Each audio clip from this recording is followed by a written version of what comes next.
My dear little children, আশা করি তোমরা সবাই খুব ভালো আছো। আর আজকে বুঝতেই পারছো তোমাদের পঞ্চম শ্রেণীর বাংলা বইয়ে কোন কবিতাটা আমি তোমাদের বোঝাতে নিয়েছি। কার্তিক ঘোষের লেখা মাঠ মানে ছুট। আচ্ছা, এই কবিতাটা বোঝার আগে আমরা কবি সম্পর্কে একটু ভালো করে জেনে নিই। দেখো, তোমাদের বইয়ের 43 পাতায় কবি সম্পর্কে একটু পরিচিতি দেওয়া আছে। কবির জন্ম হচ্ছে 1950 সালে। ছেলেবেলা কেটেছে হুগলি জেলায় আরামবাগে। স্কুল জীবন থেকে লেখালেখি বিখ্যাত, তিনি একজন বিখ্যাত কবি ও ছড়াকার। তার অনেকগুলো উল্লেখযোগ্য বই আছে, যেমন ধরো একটা মেয়ে একা, হাত ঝুমঝুম পা ঝুমঝুম, আমার বন্ধু গাছ, ঠিক আছে, দলমা পাহাড়ের দুলকি, এ কলকাতা সে কলকাতা, জুঁই ফুলের রুমাল, এরকম নানা রকম তার বেশ কতগুলো উল্লেখযোগ্য বই। তার সম্পাদিত গ্রন্থ হচ্ছে শ্রেষ্ঠ কিশোর কল্পবিজ্ঞান, আর সেরা রূপকথার গল্প, আর সেরা কিশোর অ্যাডভেঞ্চার প্রভৃতি। 1976-এ টুম্পুর জন্য লেখাটির জন্য তিনি সংসদ পুরস্কার পেয়েছিলেন, মানে এই পুরস্কার তিনি সম্মানিত হয়েছিলেন। আর 1993-এ পান শিশু সাহিত্য জাতীয় পুরস্কার। এছাড়া পেয়েছেন তিনি সুনির্মল স্মৃতি পুরস্কার। তা এই কবির লেখা যে কবিতাটা আজকে আমরা পড়ছি, সেটা আমরা পড়ার আগে একটু ভালো করে আগে পড়ে নেব, বোঝার আগে, ঠিক আছে? তবে এই কবি পরিচিতি থেকে কিন্তু তোমাদের বেশ কিছু কোশ্চেন থেকে থাকে, যেমন তার লেখা দুটি ছড়ার বইয়ের নাম লেখো, তার সম্পাদিত দুটি বইয়ের নাম লেখো, কোন বইয়ের জন্য তিনি সংসদ পুরস্কার পেয়েছিলেন, এরকম নানা প্রশ্ন। তা সেই প্রশ্নগুলোর উত্তর আমরা আজকে নয়, যেদিন আমরা প্রশ্ন উত্তরের ভিডিওটা পড়ব সেদিন জেনে নেব। চলো, কবিতা বোঝার আগে আমরা কবিতাটা আগে ভালো করে পড়ি। দেখো কি বলেছে, মাঠ মানে ছুট। অর্থাৎ এই কবিতার মধ্যে মাঠ আর ছুট এই দুটো শব্দ কিন্তু ভীষণভাবে প্রাধান্য পেয়েছে।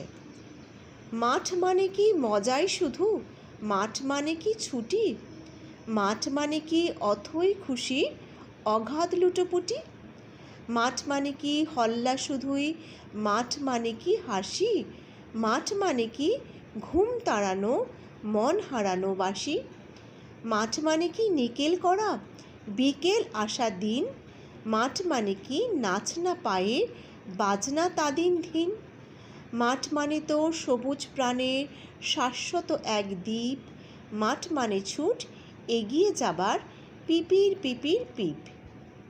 আচ্ছা, আমরা প্রথমে এই ফার্স্ট স্ট্যান্ডারটুকু বুঝবো। দেখো কি বলেছে, মাঠ মানে কি মজাই শুধু। মাঠ, এই মাঠ শব্দটা কিন্তু আমাদের সকলের কাছে ভীষণভাবেই পরিচিত। তোমরা ছোট্টবেলা থেকে নিশ্চয়ই বাবা মার হাত ধরে মাঠে ঘুরতে গেছো, তাই না? কোনো মেলা দেখেছো মাঠে হচ্ছে, কোনো অনুষ্ঠান সেটাও কিন্তু মাঠে হয়, তাই না? অর্থাৎ কোনো মুক্ত বড় প্রাঙ্গণকেই কিন্তু আমরা মাঠ বলে থাকি। আর সেই মাঠ দেখেছি কি না, সবুজ ঘাসে পরিপূর্ণ থাকে। যে কোনো খেলা সেটাও কিন্তু মাঠে হয়, তাই না? এই বড় বড় ক্রিকেট খেলা বলো, ফুটবল খেলা বলো, হকি খেলা বলো, এগুলো কিন্তু মাঠেই হয়ে থাকে। অর্থাৎ মাঠে গেলে আমরা একটা মুক্ত পরিবেশ পাই। আর সেখানে কি, সেখানে আমরা শুধু আনন্দ আর আনন্দকেই খুঁজে পাই বিভিন্নভাবে, বিভিন্ন দিক দিয়ে। তা কবি এখানে কি বলছে, কবি বলছেন কি, মাঠ মানে কি মজাই শুধু, মাঠ মানে কি ছুটি। অর্থাৎ মাঠ মানে কি শুধুই মজা, আর তার সঙ্গে কি ছুটি মিশে আছে। অর্থাৎ আমরা বলি না যে ছুটি পড়ে গেছে, দেখো যেমন তোমাদের গরমের ছুটি পড়ে, পুজোর ছুটি পড়ে, ছুটি পড়লে তোমরা ভীষণ আনন্দ পাও। কেন আনন্দ পাও না, ছুটি মানে হচ্ছে অবাধ স্বাধীনতা। অর্থাৎ তোমার ছুটির দিন তুমি যেমন খুশি কাটাবে, যখন তখন হয়তো যেমন কাবে এখানে সেখানে ঘুরতে যাবে, নিজের মতো করে ঘুম থেকে উঠবে।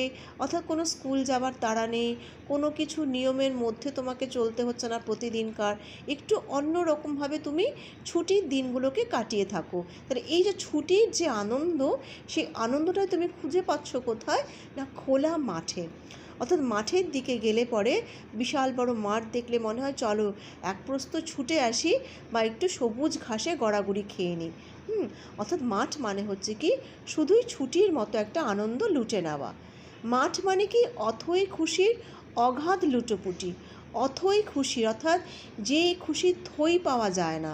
থই মানে হচ্ছে তল, অর্থাৎ তোমার সমুদ্রের যেরকম আমরা তল পাই না, গভীর তার তলদেশ, ঠিক তেমনি খুশিরও পরিমাপ হয় না। আর সেই খুশিটা কি? অথই খুশি, যে খুশি আমি পরিমাপ করতে পারছি না, যে খুশির আমি কোনো তল খুঁজে পাচ্ছি না। আর অগাধ লুটোপুটি, মানে অগাধ মানে যেটা পরিমাপযোগ্য নয়, যার পরিধি বিশাল, সেই লুটোপুটিটা আমরা কখন করি? লুটোপুটি, হুটোপুটি এই শব্দগুলো কিন্তু আমাদের আনন্দের সাথে জড়িত আছে, তাই না?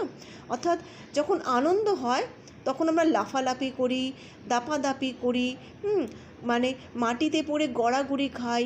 এই যে এগুলোকে আমরা হুটোপুটি লুটোপুটি বলি। বিছানার উপর তিরিং বিরিং করে লাফাই। তেমনি খোলা মাঠে গেলে আমরা কী করি? আমরা এই প্রান্ত থেকে ও প্রান্ত ছুটে বেড়াই, সবুজ ঘাসে গড়াগড়ি খেয়ে উঠি, খিলখিল করে হাসি শিশুর মতো। আমরা বড়রাও কিন্তু সেরকম করি, তাই না? যখন দেখবে খেলার মাঠে কোনো স্পোর্টসম্যান দৌড়চ্ছে, এবং সে যখন সেখানে জিতে এলো, তখন কিন্তু সেই মাঠে পড়ে সেই এমন শিশুর মতো একটা আচরণ করে যে সমস্ত আনন্দ যেন তার খোলা মাঠটা জুড়েই ছিল। অর্থাৎ তার জেতা এই মাঠকে ঘিরেই। অর্থাৎ কি? সেই মাঠই হচ্ছে কি এই অথৈ খুশির অগাধ লুটোপুটির একটা জায়গা। মাঠ মানে কি হল্লা শুধুই? মাঠ মানে কি হাসি? অর্থাৎ মাঠকে কবি এখানে কি বলছেন? হল্লা, হ্যাঁ, আর কি হাসি। হল্লা মানে হচ্ছে হই অট্টগোল যাকে তোমরা বলছো, আর হাসি হচ্ছে অর্থাৎ প্রাণ খুলে প্রাণবন্ত হাসি। এবার হল্লা কেন বলছে? এটাকে আমরা বিভিন্নভাবে ব্যবহার করতে পারি। তোমাদেরকে আমি আগেও বলেছি, এখনও বলছি, একটা কবি যখন কবিতা লেখেন তখন তিনি তার বিভিন্ন মনের ভাবনা থেকেই তার বিভিন্ন লাইনগুলোকে তিনি তুলে ধরতে চান। এবার সেই লাইনগুলোকে আমরা আমাদের মতো করে ভীষণভাবে ব্যাখ্যা করে নিতে পারি। অর্থাৎ একটা লাইনের কিন্তু বহু মানে হতে পারে। তাহলে এই যে এখানে কবি বলছে মাঠ মানে কি হল্লা, অবশ্যই মাঠ মানে হল্লা, আর মাঠ মানে কি হাসি, সেটাও সত্য। কেন নয়? তোমরা যখন কোনো মেলা দেখতে যাও তখন কোথায় যাও? মাঠে যাও, তাই না? মেলাগুলো মাঠে বসে, বিশাল বিশাল নাগরদোলা বসে, কত রকমের খাবারের দোকান বসে, কত রকমের মজার মজার খেলনা নিয়ে এসে লোকে বসে। মানে খেলনা থাকে, যেমন ধরো নাগরদোলা ছাড়া তোমার থাকে যাকে বলা হচ্ছে তোমার ওই জাম্পিং ইয়েগুলো থাকে, এরকম অনেক কিছুই থাকে যেগুলোতে শিশুরা মজা পায়। তাহলে এই যে হল্লা, অর্থাৎ হল্লা মানে একটা হট্টগোল, আর মেলা মানে বহু লোকের সমাগম। সেখানে শুধু ছোটরা না, সেখানে আমরা দেখি বড়রাও ভিড় করেছে। অর্থাৎ ছোট থেকে বুড়ো বাচ্চা সবাই আছে, তাই না? অর্থাৎ প্রত্যেকে সেই মাঠে কী করছে? হল্লা করছে, আনন্দকে লুটে নিচ্ছে, আর কি মন খোলা হাসি। অর্থাৎ যেখানে থাকে অনাবিল আনন্দ সেখানে তো হাসি থাকবেই। আর যেখানে এরকম মেলা বসে, যেখানে কোনো কিছুর সমাগম ঘটে, কোনো কিছুকে কেন্দ্র করে সবার, আর সেইটা কিন্তু হয় কিন্তু একমাত্র মাঠেই। তাই কবি কি বলতে চাইছেন? মাঠ শুধু হল্লা নয়, মাঠ মানে সেখানে হাসিও আছে। মাঠ মানে কি ঘুম তাড়ানো মন হারানো বাসি। অর্থাৎ কবি মাঠকে আবার বলছেন কি? ঘুম তাড়ানো মন হারানো বাসি। ঘুম তাড়ানো কেন বলছেন? যেমন ধরো তোমার প্রচণ্ড ঘুম পেল, এবার হঠাৎ করে তোমাকে বাবা বলল চল একটু মাঠে ঘুরে আসি, খোলা মাঠে একটু বসে চল, আকাশ দেখে আসি, বা খোলা মাঠে তুই ছোটাছুটি করবি, আমি চুপচাপ বসে থাকবো। সঙ্গে সঙ্গে তোমার মনটা কিন্তু ছুটে যাবে, হ্যাঁ চলো খোলা মাঠে গিয়ে একটু তোমার সাথে ঘুরে আসি। অর্থাৎ তুমি সেই ঘুম তাড়ানোর জন্য, রাতের ঘুম তাড়ানো হোক বা তোমার ক্লান্তির অবসাদে যে কোনো সময়ের ঘুম তাড়ানো হোক, তুমি একটু সকালবেলার দিকে বাবার সঙ্গে চলে গেলে, সকালের ঘুমটাকে ভাঙিয়ে একটু সেখানে ছোটাছুটি করে শরীর চর্চা করতে, বা রাতের ঘুমটা যাতে ঠিক মতো হয় সেই ঘুমটাকে তুমি তাড়ানোর জন্য রাতেও মাঠে গেলে বাবার সাথে রাতের ঠান্ডা পরিবেশটাকে উপভোগ করতে, সেটাও যেমন হতে পারে। আবার এমনও হতে পারে যে তোমার যে শরীরে ক্লান্তি অবসাদ বা ঘরে থাকার যে একঘেয়েমি ভাবটা, সেটা কাটানোর জন্য তোমাকে বলা হলো চলো মাঠে যাই। কি না, মাঠে একটা ছোট্ট মেলা বসেছে, বা মাঠে কিছু ম্যাজিশিয়ান ম্যাজিক নিয়ে এসেছেন, সঙ্গে সঙ্গে কিন্তু ঘুম আমাদের চলে যাবে, যাওয়ার জন্য মনটা ছটফট করে উঠবে। তাহলে মাঠ হচ্ছে কি? ঘুম তাড়ানো মন হারানো বাঁশি। মন হারানো বাঁশি কেন বলছে? বাঁশির সুর যেমন কিছু কিছু বাঁশির সুর আমাদের মনটাকে দেখবে অনেক দূর নিয়ে চলে যায়, অর্থাৎ সুরটা শুনতে শুনতে মনে হয় যেন কোথাও হারিয়ে গেছি। তোমরা হয়তো ছোট, তোমাদের সেই জিনিসটা এখন হয়তো আসে না, তাও তোমাদের সেই বাঁশির সুর শুনতে ভালো লাগে। বা তোমরা যখন মেলায় যাও তখন সেখানে বাঁশিওয়ালার থেকে বাঁশিও কেনো, তাহলে এই যে বাঁশির যে সুরটা সেটা আমাদের মনকে হারিয়ে দেয়। অর্থাৎ হারিয়ে দেয় মানে কি, অনেকটা দূরে নিয়ে যায়, কোনো একটা কল্পনার জগতে নিয়ে যায়।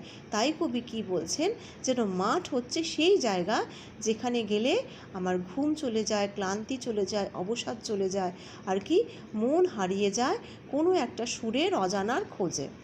পরের লাইনে কবি কি বলেছেন, মাঠ মানে কি নিকেল করা বিকেল আসা দিন। অর্থাৎ নিকেল করা বিকেল আসা দিন কবি কেন বলছেন?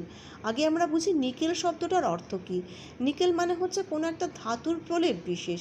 যেমন ধরো তোমরা নিশ্চয়ই দেখেছো, মায়েরা বিশেষ করে যখন সোনার দোকানে যায় তখন বলে এই রূপোর বালাটাকে নিকেল করে দিন, মানে সোনার জলে রং করে দিন। বা কখনো কোনো গহনা কিনতে গেলে বলে হ্যাঁ এটা নিকেল করা, যেমন সিটি গোল্ডের গহনাগুলোকে বলা হয় নিকেল করা গহনা। অর্থাৎ এই যে কোনো কিছুর উপর কোনো কিছুর একটা ধাতুর প্রলেপ দিয়ে তার আসল জায়গাটাকে পরিবর্তন করে তাকে একটু অন্য রূপদান করা, সেটাকে আমরা নিকেল বলছি। তা কবি এই শব্দটা কেন এখানে ব্যবহার করছে, নিকেল করা বিকেল আসা দিন। অর্থাৎ বিকেল আসা দিন, মাঠে যখন তোমরা যাও খেলতে খেলতে বিকেল হয়ে যায়, তোমরা বিকেলের একটু আগে মানে দুপুরের পরে বেরিয়েছো মাঠে, স্কুল থেকে ফিরে মাঠে গেছো, খেলতে খেলতে বিকেল হয়ে গেছে। এই যে বিকেলটা এলো, এই বিকেলের যে সৌন্দর্যটা থাকে, সেই সৌন্দর্যটা কিন্তু সমস্ত সৌন্দর্য থেকে একটু আলাদা রূপ নেয়, তাই না? সকালের একরকম সৌন্দর্য, দুপুরের একরকম সৌন্দর্য, বিকেলের একরকম সৌন্দর্য, সন্ধ্যার একরকম সৌন্দর্য, রাত্রির একরকম সৌন্দর্য। তুমি যদি মাঠে বিভিন্ন সময় বিভিন্নভাবে যাও, তাকে কিন্তু তুমি বিভিন্নভাবে সেই সৌন্দর্যগুলোকে উপলব্ধি করতে পারবে। তো এক্ষেত্রে কবি তোমাকে কি বলছেন, কবি বলছেন মাঠ মানে কি নিকেল করা বিকেল আসা দিন। অর্থাৎ বিকেলটা যে আসছে, আমি মাঠে খেলতে খেলতে বিকেল হয়ে গেছে, বিকেলের যে পড়ন্ত রোদ, যে সোনালি আকাশ, তার যে সুন্দর একটা লাল হয়ে যাওয়া আকাশ, তার যে সূর্যাস্ত যাবার আগের যে সুন্দর যে একটা পরিবেশ, সেটাকেই যেন কবি বলছেন কি, সেটা যেন কোনো কিছু নিকেল করা হয়েছে, মানে কোনো কিছু প্রলেপ দিয়ে সেই বিকেলটাকে যেন ঢেকে দেওয়া হয়েছে। সেই প্রলেপটা কি, সেই প্রলেপটা হচ্ছে একটা প্রকৃতির সৌন্দর্যের প্রলেপ। অর্থাৎ সূর্য অস্ত যাওয়ার আগে তার যে সুন্দর যে রঙটা হয়, সেই রঙের প্রলেপটাই যেন এখানে নিকেল করা বিকেল আসা দিন। ক্লিয়ার হলো? চলে এসো পরের লাইনে, মাঠ মানে কি নাচ না পায়ে বাজনা তাদিন দিন। কবি এখানে আবার কি বলছেন, কবি বলছেন নাচ না পায়ে। নাচ না পায়ের মানে কি বোঝায়, অর্থাৎ তুমি যখন নেচে ওঠো, তোমার পায়ে যখন কোনো ছন্দ জেগে ওঠে এবং সেই বাজনাতে যে তাধিন তাধিন যে সুরটা, অর্থাৎ যারা নাচ শেখো তারা অবশ্যই জানো যে আমরা যখন নাচি তখন কিন্তু আমাদের পায়ে একটা সুরের ছন্দ ভেসে ওঠে, একটা যেমন নূপুরের ছন্দের সাথে পায়ে কিন্তু তাল দিতে হয়। তাহলে কবি সেটাই বলছেন, নাচ না পায়ে, অর্থাৎ নাচের সময় পায়ের যে একটা তাধিন সুর, যে বাজনাটা বেজে ওঠে, সেটা কি আনন্দের বাজনা। নাচ কখন আসে না, মানুষের মনের আনন্দে, মানুষ নেচে ওঠে আনন্দে। ঠিক তেমনি যখন আমরা মাঠে গিয়ে পৌঁছই, তোমরা ছোট্ট শিশুরা যখন মাঠে গিয়ে পৌঁছো, দেখেছো তোমরা যখন খুব ছোট ছিলে, তখন তোমরা নিশ্চয়ই জানো যে ছোটোবেলায় তোমাদের যখন মাঠে ছেড়ে দেওয়া হতো, তোমরা সারা মাঠ ছুটে ছুটে ঘুরে বেড়াতে, কখনো কখনো হাত পা ছুঁড়ে নাচানাচিও করতে। অর্থাৎ এই যে তোমাদের ছোটার যে ছন্দ, তোমাদের নাচের যে ছন্দ, সেটাকেই কবি বোঝাতে গিয়ে কী বলছেন, নাচ না পায়ের বাজনা তাদিন দিন। ক্লিয়ার হলো? পরের লাইনে কি বলেছে, মাঠ মানে তো সবুজ প্রাণের শাশ্বত এক দ্বীপ। আচ্ছা, এই দ্বীপটা দয় দীর্ঘি প দ্বীপ, এই দ্বীপ মানে হচ্ছে শিখা বা আলো, কিন্তু দয়ের নিচে যখনই একটা ব যোগ হয়ে যাবে, দয় বয় দীর্ঘি প দ্বীপ হয়ে যাবে, তখনই কিন্তু সেটা আমরা কি বুঝবো, যে জল বেষ্টিত কোনো ভূভাগকে। অবশ্যই তোমরা সেটা পড়েছো। তাই একই সমচ্চারিত শব্দের কিন্তু ভিন্নার্থক মানে হয়ে যাচ্ছে শুধু একটুখানি কোনো একটা শব্দ, মানে কোনো একটা বর্ণ সংযোজনে। ক্লিয়ার হলো? তাহলে এখানে আমরা কি বলছে কবি বলছেন মাঠ মানে তো সবুজ প্রাণ। সবুজ প্রাণ কেন বলছেন? এই সবুজ প্রাণের দুটো মানে আছে। তুমি যখন মাঠের দিকে তাকাও, মাঠ কি শুধু খোলাই হয়? কখনোই না। তুমি মাঠে দেখতে পাও প্রচুর সবুজ গাছপালাও দেখতে পাও, তাই না? মাঠের ধারে কিন্তু অনেক সময় সবুজ গাছপালার সমারোহ থাকে, যেটা আমাদের অক্সিজেনের জন্য ভীষণ উপযুক্ত। মাঠ মানে কি সবুজ ঘাসের একটা প্রলেপ, তাহলে সেখানে সবুজ প্রাণের ছোঁয়া রয়েছে। ঠিক তেমনভাবে যেমন এখানে কবি সবুজ প্রাণকে বোঝাচ্ছে, অপরভাবে সবুজ প্রাণ বলতে তোমাদের কচি কাচাদের বলছে। অর্থাৎ কিশলয় যেমন তোমাদের বলা হয়, তোমরা কিশলয় বই পড়েছো, ঠিক তেমনি তোমরা হচ্ছে সেই সবুজ প্রাণ। অর্থাৎ তোমরা এখন একদম ছোট্ট, তোমরা এখন সেই সবুজ প্রাণের অংশ। আস্তে ধীরে ধীরে তোমরা বড় হবে। তোমরা যখন অনেকটা বড় হয়ে যখন আমাদের মতো এসে পৌঁছাবে, তখন কিন্তু তোমরা অনেক কিছু বুঝতে পারবে, শিখতে পারবে, অনেক কিছুই জেনে যাবে। তাই এই যে তোমাদের ছোট শিশুদের কথা বোঝাতে গিয়েই কবি কি বলছেন? সবুজ প্রাণ। অপরদিকে কবি সবুজ প্রাণটাকে আবার কী ভাষা ব্যবহার করছেন? না, আমরা মাঠ বলতে কিন্তু শুধু খোলা অংশকেই বুঝতে পারি না। মাঠ মানে শুধু আমরা তো হল্লা, হাসি, মন হারানো বাঁশি বা লুটোপুটি, ছুটোছুটি বা নিকেল করা বিকেল বা নাচনা পায়ের সুর, সব কিছুর সাথেও আমরা কি পাই আমরা সবুজ প্রাণের ছোঁয়া। আর সেই সবুজ প্রাণীকে আছে শাশ্বত এক দ্বীপ। শাশ্বত মানে হচ্ছে যেটা সব সময় চিরকালীন। অর্থাৎ দ্বীপ মানে হচ্ছে শিখা বা আলো, যেই আলোটা চিরকালীন জ্বলছে, অর্থাৎ যেটা নির্বাপিত হচ্ছে না। সেরকম জিনিসটা বোঝাতেই কবি কী বলছেন? এই শব্দটা ব্যবহার করেছেন। অর্থাৎ আমি যদি খোলা মাঠে সব সময় সবুজের সমারোহকে রাখি, তা কোনোদিনই বিলীন হবে না, তাই না? সেটা চির সবুজ আজীবন থেকে যাবে। তেমনভাবে এই খোলা মাঠ যদি সবসময় থাকে, সেখানে বাচ্চাদের সমাগম আজীবন থেকে যাবে। একদল বাচ্চা আসবে, ছুটবে, খেলবে, তারা বড় হয়ে চলে যাবে। আবার আরেক দল আসবে, তারা ছুটবে, খেলবে, তারাও বড় হয়ে চলে যাবে। তাহলে এরকমভাবে কি হবে? সেটা কিন্তু চলতেই থাকবে। তাহলে এই যে সবুজ প্রাণের দুদিকের যে আগমনটাকে, সেটাকেই কবি কি বলছেন? শাশ্বত এক দ্বীপ বলছেন। ক্লিয়ার? চলে এসো পরের প্যারাতে। মাঠ মানে ছুট এগিয়ে যাবার, পিপির পিপির পিপ। অর্থাৎ মাঠ মানে ছুট এগিয়ে যাবার, অর্থাৎ একটা বিস্তৃত মাঠ, যার এ প্রান্ত থেকে ও প্রান্ত আমরা ছুটে ছুটে যাই। সেই ছোটা মানে কি? আমি এগিয়ে যাচ্ছি। যখনই আমার ছোটা থেমে যাবে, তখনই কিন্তু আমি থেমে গেলাম, অর্থাৎ তখন কিন্তু আমি এগিয়ে যেতে পারলাম না। অর্থাৎ মাঠে যখন আমি ছুটব, তখনই আমি এগিয়ে যাব। আর আমার সেই এগিয়ে যাওয়াটাই হবে কি? আমার ছুট। আর এই পিপির পিপির পিপ, এই শব্দটা কবি কেন ব্যবহার করেছেন? ছন্দটাকে সুন্দরভাবে সৌন্দর্য বৃদ্ধি প্রদান করার জন্য, অর্থাৎ দ্বীপের সাথে তিনি মিলিয়ে এই পিপির পিপির পিপ এই শব্দটাকে ব্যবহার করেছেন। অর্থাৎ পিপির পিপির পিপ মানে ধরো এটাকে আমি এটাও বলতে পারি, অর্থাৎ যখন মাঠে যখন দৌড় প্রতিযোগিতা হয়, তখন তোমরা কি করো? তখন তোমরা দেখো না, বাঁশি বাজানো হয় পিপির পিপির পিপ করে, আর সেই বাঁশি যখনই বাজানো হয় তখন সবাই ছুটতে থাকে, আর যে থেমে যায় সেই কিন্তু হেরে যায়, আর যে ছুটে সবার আগে এগিয়ে যায় সেই কিন্তু প্রথম হয়, তাই না? তাহলে এটাকেই কবি আবার বোঝাতে চাইছেন। ঠিক একইভাবে মাঠ মানে ছুট এগিয়ে যাবার। যদি তুমি ছুটে এগিয়ে যাও এই পিপির পিপির পিপ শব্দে, তবেই তুমি কিন্তু তোমার সফলতার দড়িটাকে ছুঁতে পারবে। আর যদি তুমি থেমে যাও, তবেই তোমার ছোটাও থেমে যাবে। ক্লিয়ার হলো? আশা করি এইটুকু প্যারাগ্রাফ তোমাদের বুঝতে কোনো অসুবিধা হয়নি। এবার আমরা চলে আসব পরের প্যারাগ্রাফে।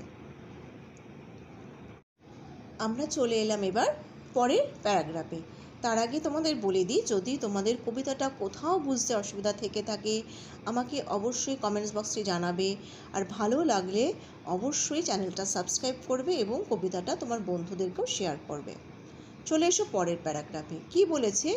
ছুট মানে কি ছোটায় শুধু, ছুট মানে কি আশা, ছুট মানে কি শক্ত পায়ের পোক্ত কোনো ভাষা, ছুট মানে কি সাহস শুধু, ছুট মানে কি বাঁচা, ছুট মানে কি ছোট্ট পাখি আগল ভাঙা খাঁচা, ছুট মানে কি ছুটন্ত আর ফুটন্ত সব প্রাণে, ছুট 7টি সবুজ সমুদ্রের ঢেউকে ডেকে আনে, ছুট মানে তো জীবন এবং ছুট মানে যে সোনা, ছুট মানে কি ছুটেই দেখো আর কিছু বলবো না।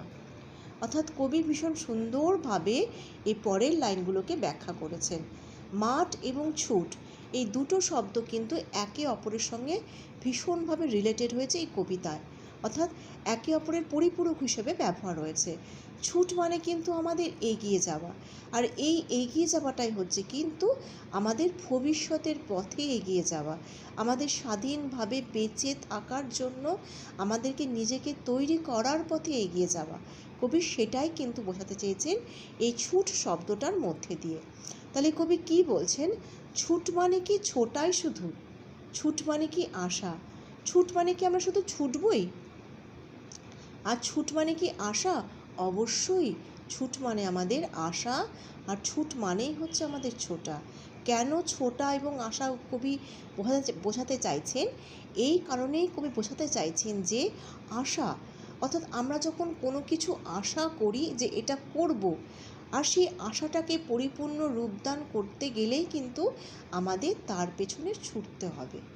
আমি আশা করলাম অথচ তাকে রূপদান করার জন্য আমি কোনো রকম চেষ্টা করলাম না, আমি হাত পা গুটিয়ে বসে থাকলাম, তাহলে কিন্তু আমার সেই আশা কখনো পরিপূর্ণতা পাবে না। তাহলে আমার এই আশাকে পরিপূর্ণ রূপ দান করার জন্য আমাকে ছুটতে হবে। তা বলে এই ছুট মানে তুমি সেই রাস্তা ধরে ছুটলে সেই ছোটা না। এই ছুট মানে হচ্ছে তোমার নিজের জীবনকে সঠিক গতিপথের রাস্তায় এগিয়ে নিয়ে যাওয়ার জন্য ছোটা। অর্থাৎ যেমন ধরো তুমি এখন ক্লাস 5-এ পড়ছো, তুমি ক্লাস 5-এ পড়ছো, তোমাকে ক্লাস 5-এর প্রত্যেকটা বই ভালো করে পড়তে হবে। কেন পড়তে হবে? তুমি যদি ভালো করে ক্লাস 5টা পড়ো, শেখো, জানো, তবেই তুমি ক্লাস 6টা আরও বেশি ভালো করে পড়তে পারবে। তাহলে এই যে একটা মানে বছর তুমি যে ক্লাস 5-এর জন্য পড়ছো, এগিয়ে যাচ্ছ, এটাও কিন্তু তোমার এক ধরনের ছোটা। কিসের ছোটা? না, তোমার আশা আমি এই সাবজেক্ট বা এই বিষয়গুলো পড়ে ভালো ফল করব, করে আমি পরের ক্লাসে উঠব। তোমার এই যে আশা, এই আশা পরিপূর্ণ করার জন্য তোমাকে ছুটতে হচ্ছে। কিসের পেছনে ছুটতে হচ্ছে? না, পড়াশোনার পেছনে তোমাকে ছুটতে হচ্ছে, মন দিয়ে তোমাকে প্রতিটা বিষয় পড়তে হচ্ছে। অর্থাৎ এটাই হচ্ছে সেটা, তোমাকে আশা পরিপূর্ণ করার জন্য ছুটতে হবে। ছুট মানে হচ্ছে সেই ছোটা। ছুট মানে কি শক্ত পায়ে পোক্ত কোনো ভাষা। অবশ্যই ছুট মানে হচ্ছে শক্ত পা। শক্ত পা বলতে কিন্তু কঠিন কোনো পাকে বোঝাচ্ছে না, শক্ত পা বলতে বোঝাচ্ছে কবি, অর্থাৎ তুমি যখন জীবনে দাঁড়িয়ে গেলে, একটা ভালো চাকরি পেলে, বা একটা জীবনের একটা ভালো উন্নতির পথে এসে তুমি নিজেকে প্রতিষ্ঠিত করতে পারলে, তখনই তুমি জীবনটাকে জয় করতে পারলে, আর তখনই কিন্তু তোমার পায়ের তলার মাটি শক্ত হয়ে গেল। অর্থাৎ কবি সেটাকেই বোঝাতে বলছেন, শক্ত পায়ে পোক্ত কোনো ভাষা। অর্থাৎ তোমার পা শক্ত হলো কিসের জন্য? না, তুমি নিজে স্বাধীনভাবে বাঁচার জন্য নিজেকে উপযুক্ত করে নিয়েছো, তাই তোমার পা শক্ত হয়েছে। এবং পোক্ত কোনো ভাষা, পোক্ত অর্থাৎ এক্ষেত্রে কবি কেন বলছে পোক্ত কোনো ভাষা? অর্থাৎ ভাষা শব্দটা কবি এখানে ব্যবহার করছেন এই জন্যই যে তুমি যার ওপরে দখল নিয়েছো, যেই বিষয়ের ওপর তুমি দখল নিয়েছো, তুমি পোক্ত হয়েছো, তার ওপরেই তুমি নিজেকে দাঁড় করাতে পেরেছো। অর্থাৎ এই ভাষা মানে তোমার শুধু মাতৃভাষার কথা বোঝাচ্ছে না, ভাষা মানে তোমার জীবনের সফলতার সেই মূল জায়গাটাকে বোঝানো হচ্ছে। অর্থাৎ কেউ যদি মনে করে যে জীবনে আমি আইপিএস অফিসার হব, কেউ যদি মনে করে আমি একজন ভালো শিক্ষিকা হব, কেউ যদি মনে করে আমি ব্যাংকের অফিসার হব, তার এই যে মনে করার যে আশাটা, তার জন্য তাকে ছুটতে হবে সঠিকভাবে পড়াশোনার পেছনে, সঠিকভাবে নিজের লক্ষ্য পূরণের জন্য। আর যখনই সে সেই জায়গাটা পেয়ে যাবে, তার স্বপ্নটা পূরণ হয়ে যাবে, অর্থাৎ তখন তার কিন্তু এই ইচ্ছা পূরণের ভাষাটাই পোক্ত হলো, এবং সে নিজের পায়ে দাঁড়িয়ে তার পায়ের তলার মাটিও শক্ত হলো। তাই এটা বোঝাতেই কবি বলছেন যে এই যে ছোটাটা, এটাই হচ্ছে শক্ত পায়ে পোক্ত কোনো ভাষা। পরের লাইনে কবি কি বলছেন? ছুট মানে কি সাহস, শুধু ছুট মানে কি বাঁচা। অর্থাৎ ছুট মানে সাহস, অবশ্যই এই সাহস এবং বাঁচা এই দুটো শব্দ কিন্তু ছুটের সঙ্গে যুক্ত আছে। অর্থাৎ আমি তখনই সাহস অর্জন করব যখনই আমি ছোটার জন্য নিজেকে তৈরি করতে পারবো। অর্থাৎ যার মনে সাহস আছে সেই কিন্তু ছুটতে পারবে। অর্থাৎ বারে বারে বলছি, এই ছুট কিন্তু রাস্তায় দৌড়ানো নয় বা খোলা মাঠে দৌড়ানো নয়। এই ছুট হচ্ছে তোমার জীবনের যে প্রশস্ত যে পথ, যেটাকে কবি একটা মাঠ বলছেন, তোমার জীবনের এগিয়ে যাওয়ার যে রাস্তা, যেটাকে কবি একটা মাঠ বলছেন, সেই এগিয়ে যাওয়ার রাস্তায় যে তোমার প্রতি মুহূর্তে তোমাকে যে বিভিন্ন বাধাকে অতিক্রম করে এগিয়ে যেতে হচ্ছে, এটাই হচ্ছে সেই ছুট। সেই ছুট তোমার কি থাকবে? সাহস থাকবে। অর্থাৎ যতই বাধা আসুক না কেন, তুমি সাহসের সঙ্গে যখন সেই বাধাটাকে অতিক্রম করতে পারছো, তখনই তুমি বুঝেছো তুমি ছুটেছো। ছুট মানে বাঁচা, অর্থাৎ তুমি নিজেকে সেই বাধা থেকে অতিক্রম করে নিজের জীবনকে সাবলীল করে আবার তুমি বাঁচার রাস্তায় ফিরে এসেছো। অর্থাৎ এটা হচ্ছে সেটাই। তোমাদের কাছে হয়তো ব্যাপারগুলো একটু কঠিন লাগছে, কিন্তু এখন ভাবো, ধরো তুমি তো ক্লাস 5-এ পড়ছো, তুমি এখন ক্লাস 5-এ পড়ো, তোমাকে ক্লাস 6-এ উঠতে হবে, 7-এ উঠতে হবে, 8-এ উঠতে হবে, এভাবে তোমার এক একটা করে ক্লাসের ধাপ ধীরে ধীরে বাড়বে, তাই না? এবার তুমি যদি মনে করো তুমি অঙ্কে ভীষণ কাঁচা, ইংলিশে ভীষণ দুর্বল, আমি অঙ্ক বুঝি না, ইংলিশ বুঝি না, আমি পারবো না, তাহলে কী হবে? তোমার সেই বিষয়ের উপর দক্ষতা কমে যাবে, সেই বিষয়গুলোতে তুমি পাস নাও করতে পারো। কিন্তু তোমার মনে যদি সাহস থাকে যে না, আমি ইংলিশ ভালো করতে পারবো, আমি অঙ্কটা অবশ্যই পারবো, আমাকে পারতেই হবে, তোমার এই যে মনের সাহস, এটাই তোমাকে ছুটিয়ে নিয়ে যাবে কোথায়? তোমাকে তোমার লক্ষ্য পূরণের উদ্দেশ্য। অর্থাৎ তুমি যখনই তোমার মনের সাহসটাকে পাবে, সঙ্গে সঙ্গে তুমি কিন্তু তোমার ওই ভয় পাওয়া বিষয়গুলোতে দখলদারি পেয়ে যাবে। অর্থাৎ তুমি শিখতে পারবে ভালো, আর তখনই তোমার বাঁচা মানে কি? তোমার সেই বিষয়ের ভীতিটা কেটে যাবে। এই ভীতি কেটে যাওয়াটাই মানে হচ্ছে তোমার নতুন করে নিজেকে জাগিয়ে তোলা। পরের লাইনে কবি কি বলছেন? ছুট মানে কি? ছোট্ট পাখির আগল ভাঙা খাঁচা। অর্থাৎ আগল মানে কি? আগল শব্দের অর্থ ছোট্ট পাখির আগল ভাঙা খাঁচা। আগল শব্দের অর্থ হচ্ছে কি? দরজার খিলকে বোঝানো হচ্ছে। অর্থাৎ তুমি একটা পাখিকে খাঁচায় বন্দি করে রেখেছো, তাকে যদি তুমি বন্দি করে রাখো, সেই পাখি কি কখনো উঠতে পারবে? কখনোই কিন্তু সেই পাখি উঠতে পারবে না। অর্থাৎ সে উঠতে না পারলেও সে ছুটতে পারছে না, তার ছুট কিন্তু খোলা আকাশ। এই খোলা আকাশটা সেই পাখির কাছে একটা খোলা মাঠ, তাই না? তাহলে কি ছুট মানে কি? ছোট্ট পাখির আগল ভাঙা খাঁচা। অর্থাৎ যখনই তুমি সেই পাখি খাঁচাটার দরজাটাকে খুলে দেবে, হ্যাঁ, ভেঙে ফেলবে, খুলে দেবে, তখনই সঙ্গে সঙ্গে দেবে সেই ছোট্ট পাখিটা কিন্তু খাঁচা থেকে ছুটেই বেরিয়ে গেল। অর্থাৎ সে ডানা মেলে উড়ে গেল মুক্ত আকাশের দিকে। অর্থাৎ তার এই মুক্তি হচ্ছে তার ছুট। যেখানে কবি তাই বোঝাতে চাইছেন যে আমাদের ছুট মানে হচ্ছে আমাদের স্বাধীনতা, পরাধীনতা নয়। অর্থাৎ আমরা কোনো কাজে বা কোনো কিছুতে নিজেকে কখনো বন্দি করে রাখবো না, সবসময় নিজেকে মুক্ত রাখবো। অর্থাৎ আমাদের মনটাও হবে খোলা মাঠের মতো মুক্ত, এবং আমাদের কাজটাও হবে কি? ছুটে যাওয়ার মতো একটা দৃঢ় পদক্ষেপে এগিয়ে যাওয়া। তারপরে কবি কি বলেছেন?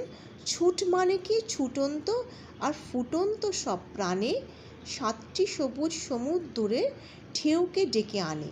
ছুটন্ত আর ফুটন্ত, দেখো দুটো শব্দ কিন্তু ভীষণভাবে একই রকম।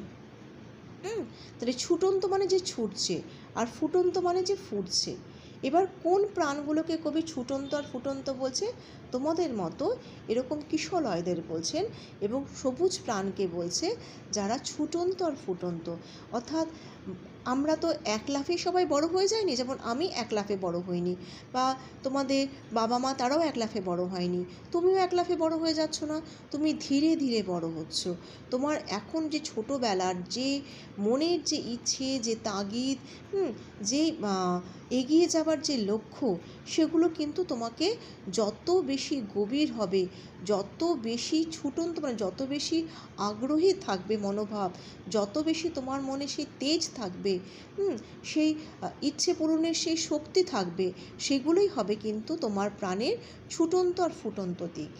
অর্থাৎ তোমার মনের ইচ্ছেগুলো যদি সবসময় তোমার মধ্যে জেগে থাকে, মনের মধ্যে ফুটতে থাকে, অর্থাৎ তোমাকে সবসময় সেটা ইচ্ছেটাকে জাগিয়ে রাখছে যে আমাকে করতেই হবে করতেই হবে, সেটাই হচ্ছে তোমার ফুটন্ত প্রাণের পরিচয়। আর তুমি সেটাকেই রূপদানের জন্য যখন তুমি ক্রমাগত তোমার লক্ষ্যের দিকে এগিয়ে যাবে, সেটাই হচ্ছে তোমার ছুটন্ত প্রাণের পরিচয়। আশা করি বুঝতে পেরেছো। তারপরে কবি কি বলছেন, 7টি সবুজ সমুদ্রের ঢেউকে ডেকে আনে। সমুদ্রের ঢেউ দেখেছো? সমুদ্র মানে হচ্ছে সমুদ্রকে কবি বলছেন। এখানে কবি তার মানে কবিতার ছন্দে সমুদ্রকে সমুদ্র বলেছে। তার ঢেউকে ডেকে আনে, অর্থাৎ সমুদ্রের ঢেউ কি হয়? উথাল পাতাল ঢেউ। যে ঢেউ ছুটতে ছুটতে ছুটে আসে, এসে তার লক্ষ্য থাকে কিন্তু সে পাড়ে এসেই আছড়ে পড়বে। অর্থাৎ ছুটন্ত ঢেউ ছুটে আসে পাড়ের দিকে আছড়ে পড়ার জন্য, তার লক্ষ্য থাকে পাড়ের দিকে এগিয়ে যাওয়া। ঠিক তেমনি আমাদের লক্ষ্য হবে সেরকম যে আমরা আমাদের লক্ষ্যে সেরকমভাবেই এগিয়ে যাব, দাপিয়ে এগিয়ে যাব, ছুটে যাব এবং আমরা আমাদের লক্ষ্যে গিয়ে সেভাবেই পৌঁছবো। আর তোমরা তো নিশ্চয়ই জানো যে আমাদের এখানে কবি 7টি সবুজ সমুদ্র কেন বলেছেন সেটাও একটু বলে। তাহলে আমরা কি দেখছি যে এই যে কবি বললেন না 7টি সমুদ্র, অর্থাৎ আমরা জানি তো না যে 7 সমুদ্র 13 নদী, এই শব্দটার সঙ্গে আমরা পরিচিত হয়েছি। ঠিক তেমনি কবি সেই ভাষাটাকেই ধরে নিয়ে এখানে কবি কি বলছেন, 7টি সবুজ সমুদ্রের ঢেউকে ডেকে আনে। অর্থাৎ আমাদের এই ছুটে যাওয়ার মধ্যে যেই ছুটন্ত যে নেশা, সেটা যেন 7টা সবুজ সমুদ্রের ঢেউয়ের সমান। তারপরে কবি কি বলেছেন, ছুট মানে তো জীবন এবং ছুট মানে যে সোনা। ছুট মানে তো জীবন, অর্থাৎ অবশ্যই তাই। আমাদের জীবন কিন্তু থেমে নেই, তাই না? প্রত্যেকটা দিন কিন্তু আমাদের ছুটে চলেছে। সকাল থেকে সন্ধে, সকাল থেকে সন্ধে, সন্ধে থেকে রাত, আবার সকাল, আবার দুপুর, গড়িয়ে বিকেল, আবার সন্ধে, আবার রাত, এরকম করে করে একটা দিনের অবসান আরেকটা দিনের শুরু। আর আমার প্রত্যেকটা দিন আমাদের কীরকম না, সকাল থেকে রাত পর্যন্ত আমাদের বিভিন্ন কাজের মধ্যে দিয়েই কিন্তু ছুটতে হচ্ছে, বিভিন্ন লক্ষ্যপথে এগিয়ে যাওয়ার জন্য ছুটতে হচ্ছে। তোমরা নিশ্চয়ই নিজেরাও দেখেছো, যখন রাস্তায় বেরোচ্ছ দেখতে পাচ্ছ রাস্তায় কত ভিড় থাকে, কত মানুষ বিভিন্ন কাজের দিকে ছুটছে, তার কর্মস্থল থেকে কাজ মানে সেখান থেকে ফিরছে। তাহলে এই যে মানুষের যে নিজস্ব কর্মজগতের জন্য ছুটে যাওয়া, জীবনের তাগিদে ছুটে যাওয়া, এই ছুটে যাওয়াটা কিন্তু আমাদের সব সময় থেকে যাচ্ছে। তাহলে ছুট মানে তো জীবন, অর্থাৎ সত্যিই তাই, তোমাদেরও তাই। তোমরা যদি তোমাদের জীবনের লক্ষ্যপথে এগিয়ে যেতে চাও, তোমাদের কিন্তু ছুটতে হবে। ওই যে বারে বারে বললাম, এই ছোটা মানে হচ্ছে নিজেদের লক্ষ্য পূরণের জন্য, জীবনের সফলতা পাওয়ার জন্য, জীবনের সমস্ত কিছু সুখকে মানে নিজেদের করায়ত্ত করার জন্য, সেই সফলতার চাবিকাঠিটাকে যদি তোমরা নিজেদের হাতে করতে চাও, তোমাদেরকেও কিন্তু ছুটতে হবে। অর্থাৎ তোমাদের ছুটতে হবে এখন তোমাদের পড়াশোনার লক্ষ্যপথের দিকে। ছুট মানে যে সোনা, অর্থাৎ তুমি যদি ছুটতে পারো, যদি তুমি তোমার সমস্ত লক্ষ্যকে পূরণ করতে পারো, যদি তোমার সমস্ত মনের ইচ্ছাগুলো সঠিকভাবে পরিপূর্ণতা পায়, তবেই তুমি সেই জিনিসটা পেতে পারবে। অর্থাৎ সোনা একটা মূল্যবান ধাতু, তাই না? তাহলে সেই মূল্যবান ধাতুটা সবার কাছে ভীষণই প্রিয়, সবার কাছে। এবং সেটা যে যেরকমভাবে প্রিয়, ঠিক তেমনি একটা সফল মানুষ সকলের কাছে ততখানি প্রিয়। আর একটা মানুষের সফলতা ঠিক অতখানি সোনার মতোই মূল্যবান সেই মানুষের জীবনে। তাই কবি এখানে বলছেন কি, ছুট মানে যে সোনা। তারপরে শেষ লাইনে কবি কি বলছেন, ছুট মানে কি ছুটেই দেখো, আর কিছু বলবো না। অর্থাৎ ছুট মানেটা কি সেটা তুমি নিজেই ছুটে দেখো না। তুমি যখন নিজে ছুটবে তখনই তুমি রিয়ালাইজ করবে, মানে বুঝতে পারবে ছুট বলতে কি বোঝানো হচ্ছে। তাই আমি ছুট সম্পর্কে তোমাকে আর কিছু বলবো না, আমি যা যা বলার সব এই কবিতায় বলে দিয়েছি। অর্থাৎ কবির ভাষাতে আমি তোমাকে বলছি, অর্থাৎ কবি কি বলেছেন, আমি ছুট সম্পর্কে তোমাকে সব কিছু এখানে বুঝিয়ে দিয়েছি। তাই এবার তুমি নিজে ছুটে দেখো, তাহলেই তুমি বুঝতে পারবে ছুট মানে কি। অর্থাৎ ছুট মানে হচ্ছে আমাদের জীবনের সফলতার লক্ষ্যপথে এগিয়ে যাওয়া। এটা সবসময় মনে রাখবে। আর যা যা বলে দিলাম এগুলোই যদি আমরা সঠিকভাবে করে যেতে পারি, মেনে চলতে পারি, তবেই কিন্তু আমরা আমাদের সেই জীবনটাকে সফল দিকে এগিয়ে নিয়ে যেতে পারবো। তাহলে এইভাবে মাঠ এবং ছুট এই দুটো শব্দ কিন্তু আমাদের সাথে এইভাবেই জড়িয়ে আছে। আগেই বলে দিলাম, মাঠ মানে হচ্ছে শুধু খোলা মুক্ত প্রাঙ্গণ নয়, মাঠ মানে হচ্ছে আমাদের জীবনের অদূর ভবিষ্যৎ পর্যন্ত এগিয়ে যাবার যে মুক্ত যে প্রাঙ্গণটা, সেটা হচ্ছে কবির ভাষায় সেই মাঠ। আর সেই মাঠে ছুটে চলা মানে হচ্ছে আমাদের জীবনের গতিপথ ধরে এগিয়ে চলা। অর্থাৎ এটাই হচ্ছে এই কবিতার আসল অর্থ। আশা করি কবিতাটা বুঝতে পেরেছো। আবার বললাম, যদি কোথাও বুঝতে অসুবিধা হয় আমাকে তোমরা কমেন্ট বক্সে অবশ্যই জানাবে। অনেক ভালো থাকবে আর নেক্সট ভিডিও ফলো রাখবে। এই কবিতার যত প্রশ্ন উত্তর আছে সব তোমাদের আমি সলভ করে বুঝিয়ে দেবো।